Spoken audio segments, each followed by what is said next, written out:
Hey guys, what's up? Welcome back to a new video. So today we're talking about car audio equipment.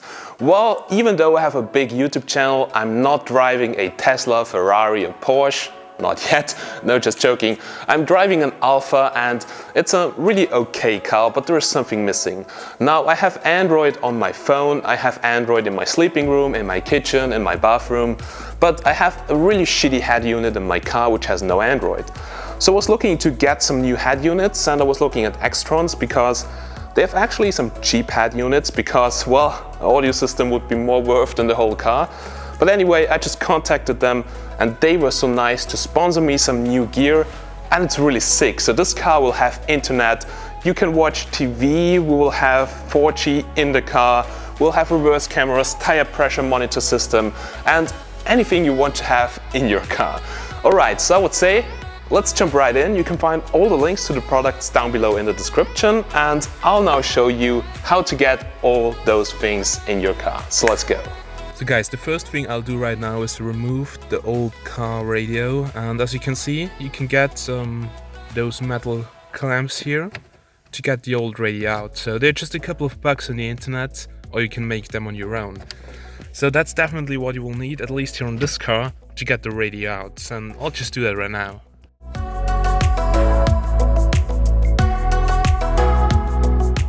Alright guys, so that's the old car stereo, and as you can see we have here the connector, the fuse, here the antenna, for that you need an adapter, and there you can see we have here RCB, RCA, so that's basically for the remote control on the steering wheel, and the other connectors here basically just, you know, for the speakers, power and everything, and there's an adapter included from Extrons, but if you want to use the controls here, you need another adapter which is specific for your car, so you need to research that on the internet. Well guys, this gets now a little bit messy, so I have actually to saw through that plastic thing here because it's, yeah, like dividing the 2-din space into single dins.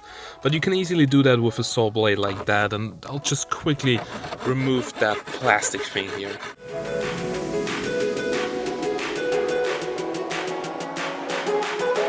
So well, first test of the unit, it's looking pretty good. Waiting now to boot up, Android is starting. Well, this looks pretty cool. So guys, now I want to think about the reverse camera and the parking sensors. So as you can see, there's really a camera, we have here 2 sensors also on the left side, which is pretty cool. Gets automatically activated and streamed to the head unit when you put in the reverse gear. I'll not just have to mount it here, oh my god, it looks pretty messy. So for the cable I'll probably go in here.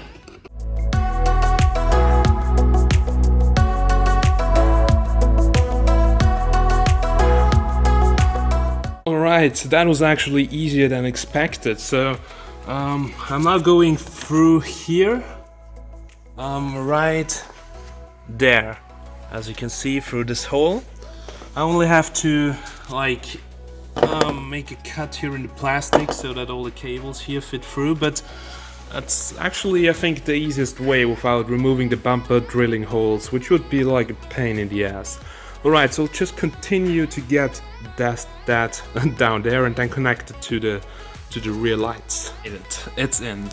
So it's hiding here those red signs from Austria, and it doesn't really properly fit, but well, it's fixed and I think that's okay now. It's really not the best idea for a rear camera, but I think it should actually work. So guys, right here is the OBD2 adapter, so basically that's a Bluetooth adapter which sends all the real-time data from the car to the head unit. It's pretty cheap, you can get it from Amazon for 10 bucks. Then this car right on the steering wheel. So in here, here's the OBD2 port. Well, to install that, just plug it in here like this and you're ready to go. Alright guys, so there are a lot of parts and a lot of cables, and it seems that I've got everything I need. I just thought it has HDMI in, but that's HDMI out. Yeah, only a cable is missing for that subwoofer, but I'll see if I can get this somewhere else. But well, it looks pretty nice, and I will try to fit all that here inside, so let's go.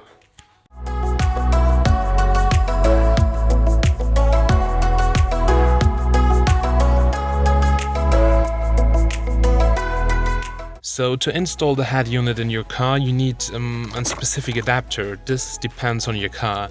And Extron's had this panel exactly for my car, which actually fits pretty nice. But if you want to install that system in your car, then you should definitely get a panel, because as you can see, the normal panels here, actually they're here from the inside, but here have some rounded corners, and it's only working with that panel.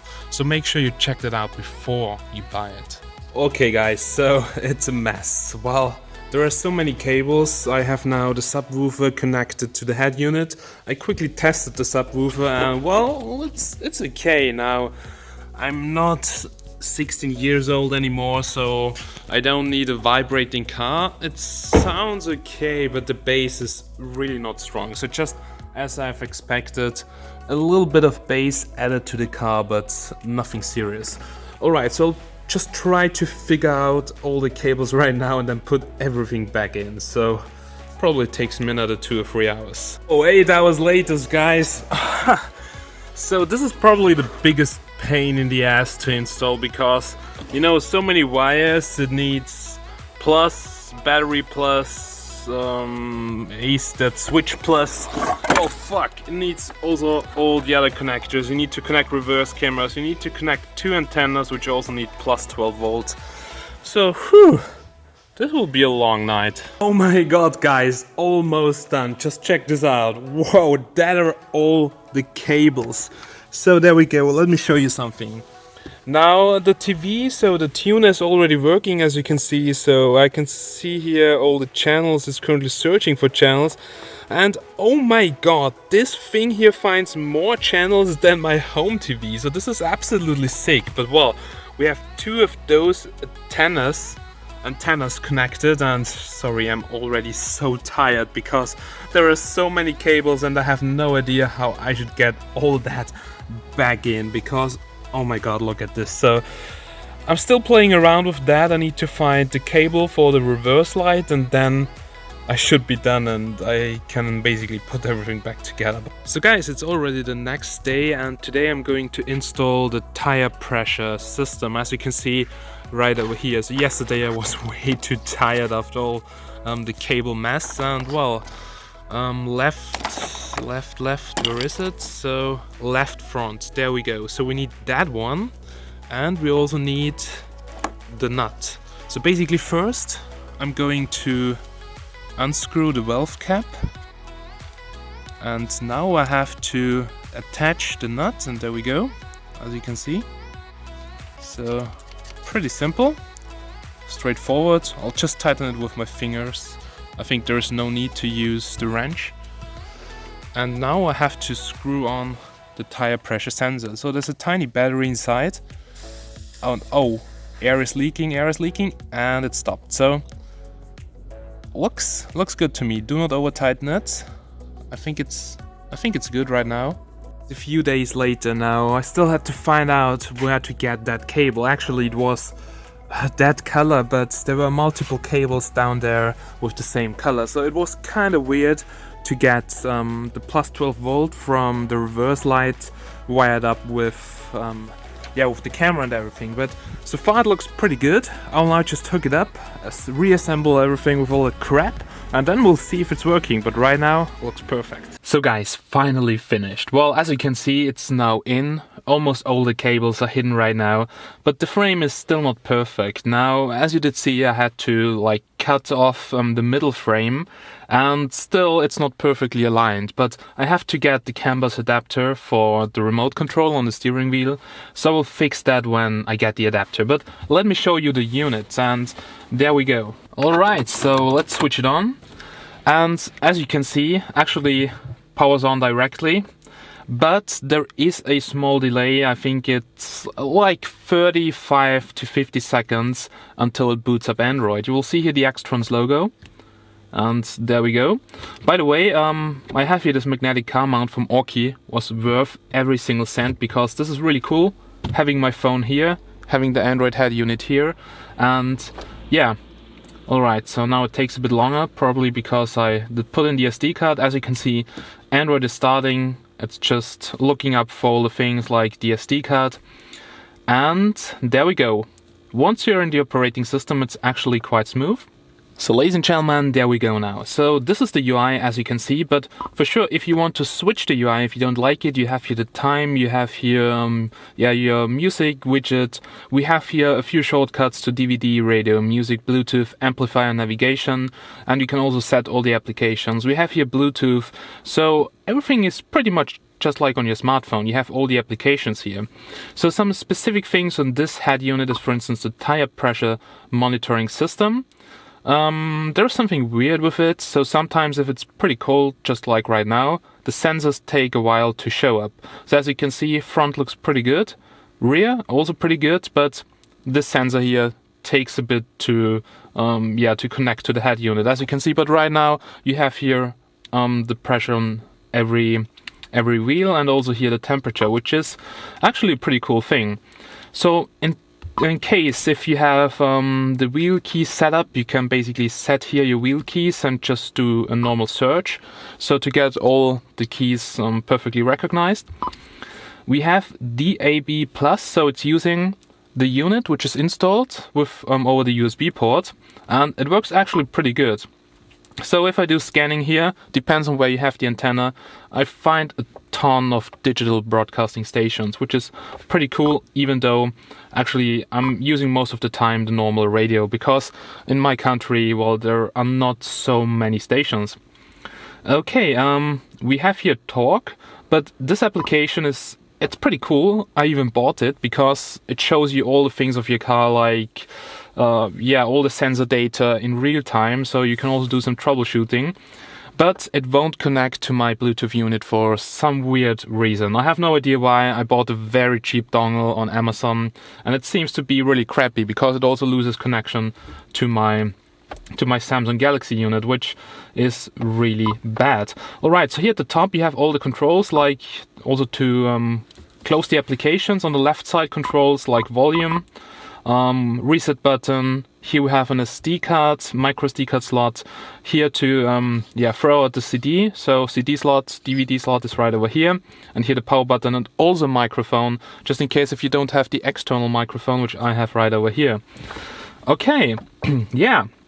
Then I want to show you something pretty cool. So AV in, that's my TV, DVB-T2 tuner if I'm correct, and we have here the remote control. So this works perfectly nice. Even though the antennas are somewhere in the dashboard, I'm getting a really good signal. So you've seen the antennas, they are huge, but they're in the dashboard, and I'm getting actually really good signal on all the most basic TV stations in my country. For sure, pay TV is not working with that, but I really love it. Watching TV in my car, that was always a dream.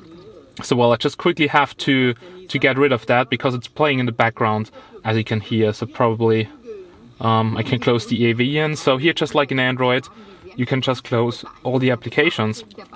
And there we go. Oh, so this is now the radio, as you can see.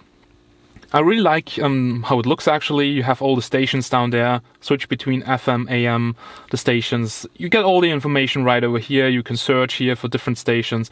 So this is also working quite well. We have an amplifier. I have that mini subwoofer, and trust me guys, it was actually a bad idea to get it because the bass is really, really not strong. So it's just a little bit of an improvement, but well, that's it. So the sub is on +10, and here you can see the equalizer. I'm using the rock equalizer because I mostly listen to rock music, and the sound quality is really good for having a stock system. So we have here Bluetooth. I can connect to my Samsung Galaxy Note 8. Works without a problem. I just have to connect from Bluetooth on the phone, so I'll just quickly do that. Car kit, connecting. So this can take up to a few seconds. And we are connected. So as you can see, that's actually the music which I have on my unit. So the cool thing is that I can also play Spotify. So for instance, I listen a lot to Spotify in my car. So I have here the Spotify account. And also this little thing here. So if I just play back that in Spotify, as you can see, it takes the music out of Spotify and shows it here on the dashboard. So this is absolutely awesome. I don't have to touch my phone. I can do the full controls here on the unit. I really love it. So that's pretty cool. So well, when I switch into reverse, that's pretty loud. And the reverse camera is way too high, as you can see. So I have to actually adjust the angle. I will do that later when I have fixed everything, but it's actually working fine, as you can see. There is nothing in there, so it says at least 2 meters distance. It also makes the beep sounds with the sensors. The quality is not the best, but it gives an indication, just like every rear camera. I think for the price it's pretty okay. Okay, ladies and gentlemen, well, that are the basic things. For navigation, I use Cygic, which is not installed yet because I have to transfer all the maps. So guys, that was the reverse camera. As you can hear, the beeper is really loud, a bit too loud. Have to adjust the angle, but then it's actually perfectly fine. So well, I've already installed a few applications because I'm connected over internet, so over Wi-Fi actually, to my phone, mobile hotspot on the phone. I could also use a SIM card with the 4G dongle, but the problem is I don't have a SIM card yet. But this should also work. Well, as you can see, here's the Play Store, so just in case if you want to install any application, you just have to go here to search. When you get the head unit for the first time connected, then you have to update the Google Play services because they are kind of outdated right now. And this just literally takes you a few seconds. The last thing I wanted to install was Cygic for offline navigation. And there we go. So as you can see, to install application, just go here to install. There we go. And we'll get here something which asks you for permissions. And yeah, it's now downloading the application, and basically it's running Android 7.1.1. so if you want to install any application which runs on Android, it is working here on the head unit. So I can quickly show you the settings. So you have here, just as always, the quick menu. Here you can go to the settings, and in the settings there are a few things. So as you can see, Wi-Fi, Bluetooth, so you can connect to any unit you want to. We have 16 gigs of storage, expandable with the micro SD card or with just simple USB storage. We have 2 gigs of RAM. Average, as you can see, it's only 700 megabytes used, so there is plenty of RAM left. We have different languages, so no worries, this is not only English. So as system language, it is only English here, but if we go here to add language, as you can see, there are a bunch of different languages. So this is really the full Android language pack. Okay, yeah. And last but not least, we have here driving settings, extra settings, amplifier settings. So in case you want to tweak that, we have factory settings, and here, it's running 7.1.2. And there we go. As you can see, this is Nougat. So this is really a Nougat head unit. And so far I have to say, it works perfectly fine. I'll just quickly give you a sound demo, even though, I'm not. So I'll just quickly give you a sound demonstration, even though I don't have the best, microphone on the camera. But there we go. Bluetooth, as you can see. We are connected to my phone. My phone is using right now Spotify, but I need to play back some, copyright-free music. And there we go. NCS. And there we go, ladies and gentlemen. Alan Walker, Fade. So, as you can see, it also gets the title, it gets everything from the apps. This is working perfectly nice. And there we go. So the subwoofer under the seat is adding a little bit of bass, which is good. But, well, it doesn't replace a huge subwoofer. Sounds nice.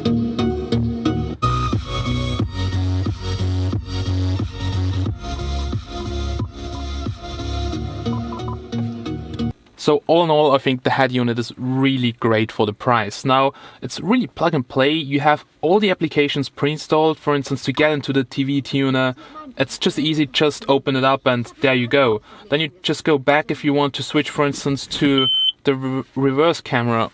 As you can see, this is also working. You don't have to configure anything in the software.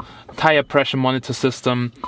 If the Bluetooth dongle would work, I could also check out the real-time data error codes from the engine, but, well, unfortunately my dongle is crappy, so we'll get the original one. And yeah, so far I really have to say I'm super happy with the head units, and now let's come to my final conclusion, guys.